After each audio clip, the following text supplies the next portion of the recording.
Greetings, greetings, greetings. We are in the lab. We're in the lab. And no, we do not have any special people with us tonight. We do not have any special people with us tonight. I'm going to be sitting here having a conversation. The producer asked me what we were going to be doing. I said, we're just going to have conversations. And what happened for me was that we were taking care of some other matters. That's why we could not start until 6:30. But I had wanted to be on here at 6 o'clock so we can engage in this conversation. Because there's a lot that's been happening here, which you all have seen it. We are all excited with regards to Kamala Harris. Kamala Harris now being nominated, or to be nominated as President of the United States for the Democratic ticket. And also this wonderful surprise with regards to who will be supporting her. So I have to say this to you all, because I said this to some politicos here today in Savannah, Georgia, and what I said, it does not pertain just to Savannah, Georgia, but it pertains to across the entire country. That what we're talking about right now, we have this excitement for Kamala with regards to her being announced, being supported and endorsed to run for president on the Democratic Party ticket. But the issue is this, as I told them, guess what? There's been this general malaise, this general silence in general with regards to where the people at on the tone and the tenor of the people. That we have seen in the past elections, municipal elections, county elections, we've seen people not turn out to vote.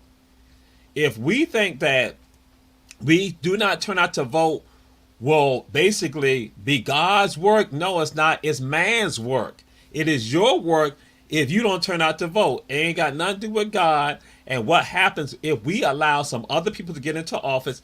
And you all have heard me go and say, I call the Republican Party the anti-democracy party. The Republican Party is the anti-democracy party. Do I have friends who are Republicans? Yes, I do have friends who are Republicans. Do I have family members who are Republicans? Yes, I do have family members who are Republicans. But I cannot let that sway me with regards to, me not calling them out, because that is an issue. We have seen them continue to infringe upon the rights of people. And for me, it's not, I don't have to get caught up into about Project 25. The 2025. I don't have to get caught up into that. We have seen it throughout, with regards to when they've had the majority in the Senate and also in the House. We've seen it with regard to our state governments. We've seen it regarding our local governments. We have seen the Republican Party basically now be anti-democracy. And they want to continue that and maintain that. But some of us are happy just to be around them, just in the atmosphere of that, as I tell folks, essentially behaving like pets. We are human beings, and that we should not be pets for individuals who are grasping at power and desire power only for themselves and not for the people. Democracy is about the people. We need to support those people who will support us, making sure that democracy stands still. Guess what? As it stands, if you now go out and you decide to support individuals within the Republican Party who've indicated that they will be dictators, guess what? The downfall of America will not be based on a group of people like us, but it'll be based on those individuals right there, and you aided and abetted it. Because guess what? When I say us, I meant people like me who are intelligent enough to know better than to go jump in bed with them. But you will be a part of those people who caused the downfall of America. We are on the cusp of right now looking whether democracy will stand. So that's one of the things I want to share with y'all. And that with regards to the Kamala people, excuse me, I'm just coming over, I had a slight cold. With the Kamala people, as I told some of them, I said, listen, you got to invigorate the people.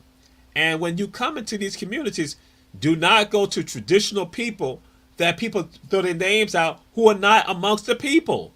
See, it becomes easy like that. It becomes easy to go to, say, a political, as I say, star. But in some cases, they're not stars. That go to someone that people recognize as being a political leader, but do they really have the pulse of the people? Are they able to motivate the people to get out?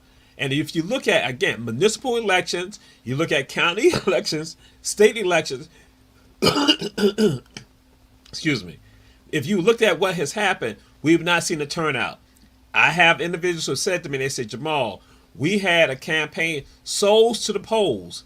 And guess what? People did not turn out to even, we provided our church buses for them to go to the polls. They did not turn out. And then they got a Trumpite in office.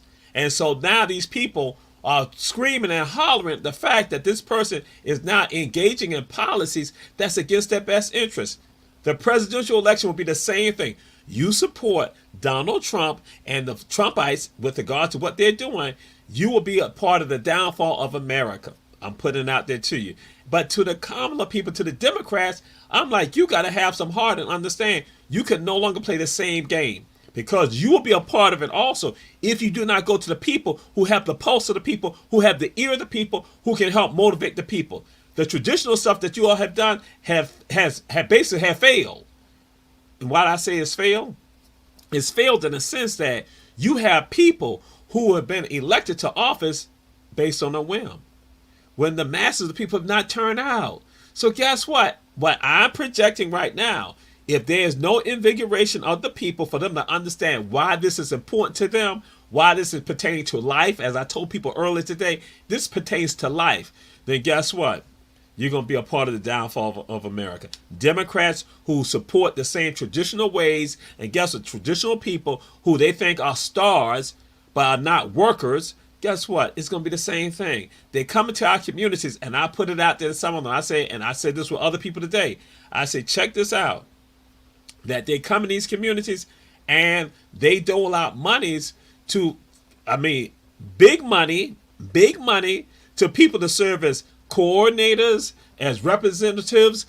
But then guess what? They want the mass of the people to basically not just go and do the work. They just want them to just be caught up into, again, the stardom and do the work. They be volunteers. When you got these other people who don't have ideas, or who have antiquated ideas, who have, again, antiquated ideas, and then the people are the ones who got the ideas can go and tell you what will motivate that person who lives in a public housing development, that person who's basically making minimum wage. What will motivate them to not get out there and understand that they're invested in this country right here, and in this nation, and in this city, and in this town, in this hamlet, in this village, in this county, in this state?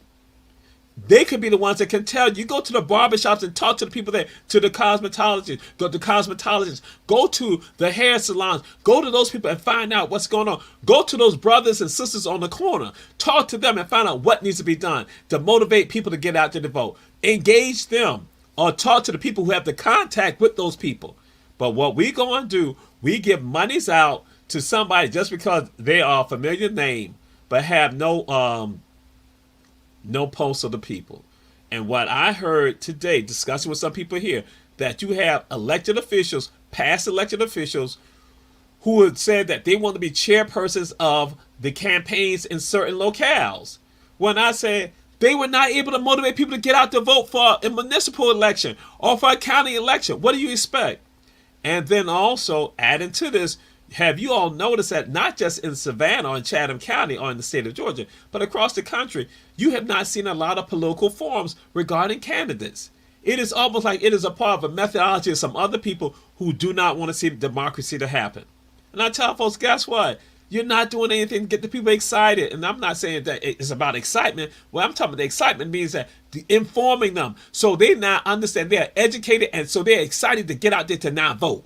They are informed and they are excited to get out there to vote. But guess what? We across the country are now being lulled to sleep for us not to vote, not to ensure our rights are going to not be impacted. And so that's why I'm going to say it is a tactic.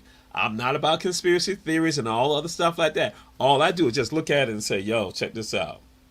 That's not just here. I've heard other people saying other locations around the country, we have not had forms for candidates, and people to go out to vote, and then now you're going to see these low voter turnouts. Guess what? We need the people invigorated, and what I'm saying invigorated means educated and informed as to why this is basically about life and death right now. It is about their lives, or if not, the death of America. I said it. It is about the lives of the people right now, or the death of America, this election right here. And you cannot support people who are going to say they're going to dispose of education, they're going to dispose of health care, they're going to dispose of the things that are guaranteed by our civil liberties, and also, when I say civil liberties, I'm saying by the amendments and the Constitution, and also policies that have been in place to ensure that America is great. America has always been great and will continue to be great. It's not about making America great again. That's foolishness and that's propaganda. We got to address that right now. And so I'm saying to Democrats, when you come into locations, you need to go to the people. Let me stop. You better go to people in the communities, in the cities, in the hamlets, in the towns, in the villages, in the counties who understand what the people need to turn out to vote. If not, you'll be a part of the downfall of America, the death of America. We're right now at the cusp. We're at the cusp of it right now on whether America will live or if America will die. And I'm talking about democracy. When I say America, I'm talking about democracy. And so again, we'll see a dictatorship happen, and then people are going to be frightened. You have not given people saying that you will give police immunity if they not engage in criminal activity to cause the loss of a life. And so we move on to this right here, Sonia Massey. No way possible that people can go and say that black lives don't matter. I'm not talking about an organization. I'm talking about a movement that has been in place since our ancestors were brought here. Sonia Massey was an absolute travesty, and that you have law enforcement folks and so-called supporters and family members of them who would excuse that. But you have other law enforcement folks who and their families who don't excuse that. And you have African people, Caucasian people, Latino people, Asian people in law enforcement who all disagree with regards to that. But the propagandists, the same ones who want to see the death of America, they are promoting that it is okay, and that's why I said to you all again, black lives do matter and shall matter as long as we are here. Those of us who have the call in within us to not let the people know. Because if you leave it to other people, guess what? It just won't be a Sonia Massey. It's going to be your son, your daughter, your husband, your wife, your mate. You will be the same ones in a situation like that. And so when we don't have any empathy, then I say to Christians, if you have no empathy with regard to that, then really you're still a heathen. You are the heathen, not the other people. You are the heathen. You are the hypocrite. You are the ones that God has told us to chastise and to go against and to fight. To Muslims Muslims know better than that anyway. I'm going to be upfront. They know better than that. They cannot. If they were to do that, then of course you can an absolute hypocrite. But Muslims know better than that. They know that when they see injustice, they sort of take action against the injustice, or they sort of speak out against the injustice. So that's why it shouldn't come into play. If you are Yehudi, if you are Jewish, you understand. You also sort of stand up against injustice and not sit idly by. If you are a traditional believer, you understand. You too sort of stand up against injustice, and you're not supposed to sit idly by. If you follow Kemetic spirituality, you understand about Mayat, the balance right there. So again, you're going to be judged on that on the day of judgment with regard to your heart, because your heart ain't going to be lighter than a feather if you sat by and watch your brother and sister when you do the declaration of innocence, when you see the pain, because you cannot stand up there on the day of judgment on the declaration of innocence and say that you did not go and steal, you did not cause harm to your brother or sister. Guess what? You can't do that. Anyone who says that they are a free thinker, you can't say that. You are about making sure that humanity is respected if you allow and see oppression happen against other people.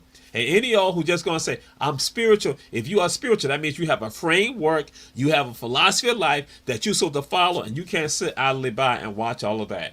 So why did I throw all that out there? Because sometimes the worst people with regards to talking about standing up, allowing injustice to occur, are the same ones who say that they're religious.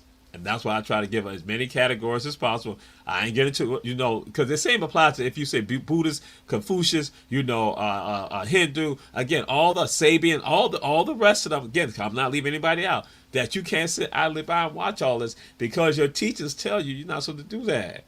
But again, some of us say we are religious, and guess what? We engage in religious osity.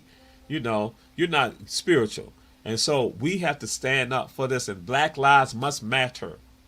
Don't come to me about all lives matter, because it's absolutely hypocritical if you say all lives matter and then you have black people whose lives could just be taken by law enforcement, and then you go and see and you support somebody who says, I will allow the police to have immunity.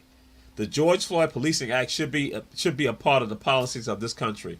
Should be a part of the policies of this nation right here, on the federal level, but on the state level and also local level. It should be a part of this society right here, that when it comes to justice, justice should be that it's applicable to everyone, that everyone should be able to receive justice, not just us. And that when we talk about Caucasians in particular, just us getting the benefits and then the rest of us getting nothing with regards to that. And families seeing the pain and the anguish, and then doing the most ridiculous thing by then going to black folks who lose family members and then say to them,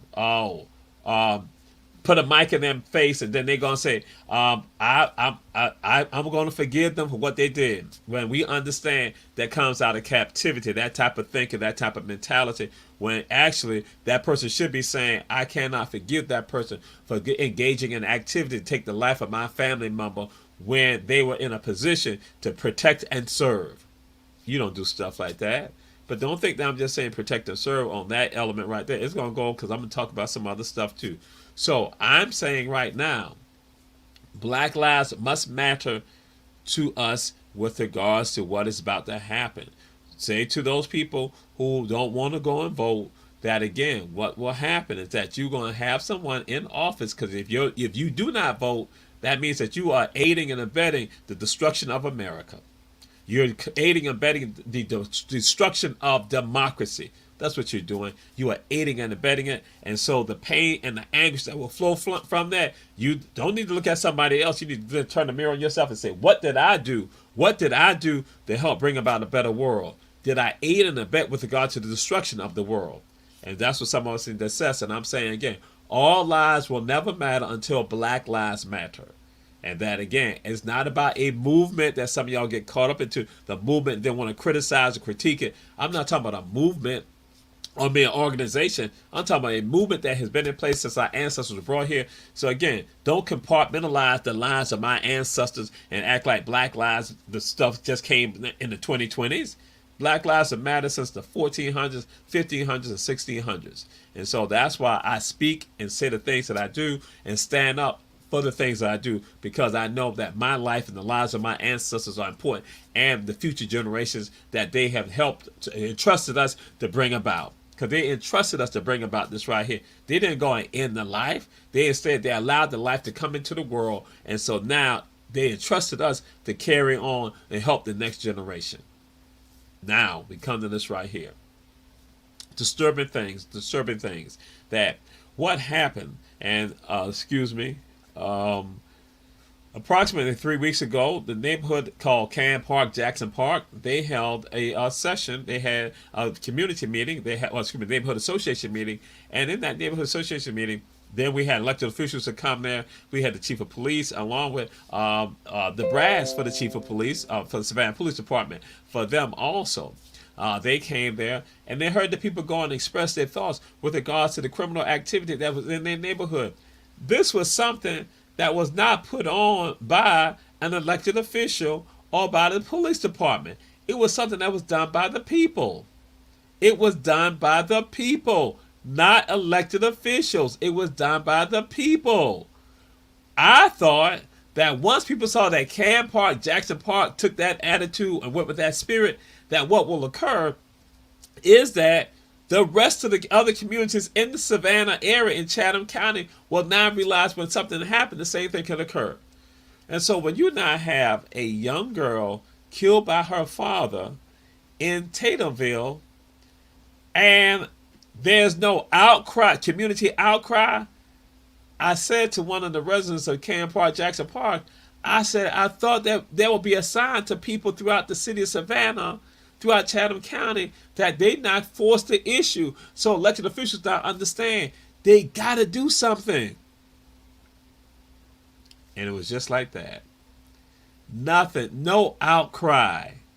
The outcries must be made. The action must be made. Remember I told you about you can't sit idly by when you see injustice happening? That some of our spiritual foundations tell us when you see injustice, remove it with your hands, meaning that you should have to take action or speak out against it. And so what we're doing, we're just doing the weakest of all faith. The weakest of all faith is to disagree with it in your heart. So it's just in your heart. But the pain and the anguish is still right there in our communities. So I'm saying to folks, like, listen, in Savannah, Georgia, in Chatham County, in the world, in the United States, throughout the state of Georgia, throughout these 50 states and territories of the United States, when you see this stuff, stand up and speak out against it. Let the people be the one to go ahead and do it. One person can change the world, and that's your job. Stop looking for somebody else to be the Messiah. You be the Messiah. So, again, we see this happening, and guess what happened in Cannon Park, Jackson Park? Someone who is not a resident of the neighborhood also was involved in the shooting this weekend. And so that's why I tell folks, and I told my people, I say, listen, the chief of police gave us a telephone number. Contact him and let him know. Let him know how you feel the sentiments. We got to stand up and speak out as opposed to us just sitting silent. And that goes right back to, see, some of y'all ain't know what I'm saying about our leadership, tired old leadership. And tired old leadership is not based on age. Guess what? I'm going to let y'all know this right now. I'm tired of y'all talking about young people. Young people are also oppressors. Young people are also oppressors and very strong. That they are groomed to be oppressors. Young people. I'm saying good people are the ones we need to be focused on. Good people. So again, tired old leadership. We need good leadership that can be at any age. They can be a teenager on up to an elder. So the age does not matter, but we get caught up into that right there. So I'm saying to you all, listen, I need you all to stand up. When you see this pain and anguish in your community, to stand up and speak out against it. And homicides, when we commit the homicides, it is just as brutal and just as wrong when it's done by law enforcement. I told y'all, guess what? I don't absolve anyone with regard to that. It is just as brutal and just as wrong, and it has to be addressed. I will share some information, told some information about a producer of Owl Black Media, president of Owl Black Media, that again, that even in Memphis, Tennessee, that you got adolescents now serving as hitmen. That means that's adults that are now guiding young people, young adolescents, to now engage in criminal activity against their own kind. That is a part of the destruction of America. That is part of the insanity that, again, other people want you to see and be about. We need us to stand up and speak out. And so that's why what's going to be happening on the 16th of August at 6 p.m. on incarceration to incorporation, that what the people now witness and see, they're going to at least hear a conversation regarding a state of emergency. It is a state of emergency across this entire country with regard to our young people being misled and misguided to lead to the further destruction of democracy and of our lives. And again, when we sit idly by, that's what's happening. We can no longer sit idly by when we see this happening. And that, again, 6 p.m., you're going to see more information with regards to that. And as I shared with y'all, there's a lot I want to say, but this is some of the important things I need to get out right now because we're going to still be discussing some of it. But again, 6 p.m., August 16th, on incarceration and incorporation, there's going to be the state of emergency. That I'm just throwing it out there. It's just throwing it out there. That's the tidbits with regard to that. Be on the lookout for further information with regard to that. And again, homicide, the destruction of us, and it's saving our teens. It's about that, saving our teens, but we got to save our people in general. And that I had to pay homage and honor to someone, and that is the Oba, King Ade. King Ade, some of y'all who know King Ade, the Oba of Oyetunji, he has now joined the ancestral realm. And some of y'all probably surprised about that. He has joined the ancestral realm because homicide. He was killed by someone close to him. And some going to attribute with regards to mental health, but I'm like saying we can't even excuse that. And as I share with folks that now, when I bring this up, that Oyetunji, the Yoruba village, what people don't understand, and when this person said to me that they should not put the person in prison, I said, listen, that's the state got that now. The state has that right now. The state. So your say has nothing to do with it anymore. The state now will be there. The state is going to come in there. The state will be there. The state. Yes. And as I told folks, I say, this becomes a part of a pattern that we have seen over time with unhealthy people that we allow in our environments. Now, I understand about mental health because I dealt with mental health people. I dealt with these people, and I mean, not these people, but folks who've had mental health issues. That's the thing. So I understand that. So guess what? I'm not desensitized to that. I understand that. And that's why I'm going to say that at least the ones who have come to me have gotten the help. But it's the ones out there who we don't, well, excuse me, and I'm back up, who don't go get the help, who know they need to get the help, who choose not to get the help. And that's not making an excuse for those people right there, because there are others out there who don't know it, and I understand. And those are the ones I can work with and make sure. But there's the others out there who are sick individuals, and they know they are sick, and they choose not to do it. So I'm not saying these people don't know it. I'm talking these ones who are willfully in the stuff that they engage in and do to people, the type of pain that they inflict on people. Yes, they are narcissistic, some of them, and some of them are psychotic, and some of them are also, basically serial killers. And that they do that. And so you see that in Memphis, you see that in other locations, you see that around, that these serial killers are not training other people to go and do that. But then when it comes down to it, they'll make excuses for themselves and protect themselves. And again, guess what? We're left holding the bag.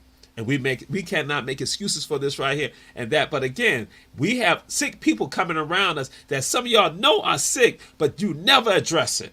You never had them address it, and you just let it happen, and then we lose our best and our brightest. And then that means others got to now step up. But sometimes they got to go through this muddle, this muck. And so we are up on our time. Like I said, it was a lot that I wanted to get into. King Ade, we say appreciate what you have said, the words you've said to us. And this has been Run Tell That. And check out all the shows on Our Black Media. Support our sponsors, Davis Johnson Bozeman Law Firm, offices in Savannah, Atlanta, and Statesboro. Kim's Cafe, 714 MLK Jr. Boulevard. A slamming seafood gumby they got. Chef Food and Gas on Styles and Gwinnett Streets in Savannah, Georgia. Don't ride by, stop by, and then go right over there to One Price Cleaners, located in the Farmers Market in Garden City, Georgia. One Price Cleaners. We need to be clean right now. We need to be clean physically and mentally and spiritually. This is Run Tell That. Check out all the shows on Our Black Media. We signing out. We see y'all next week. We got some guests next week. Peace and blessings.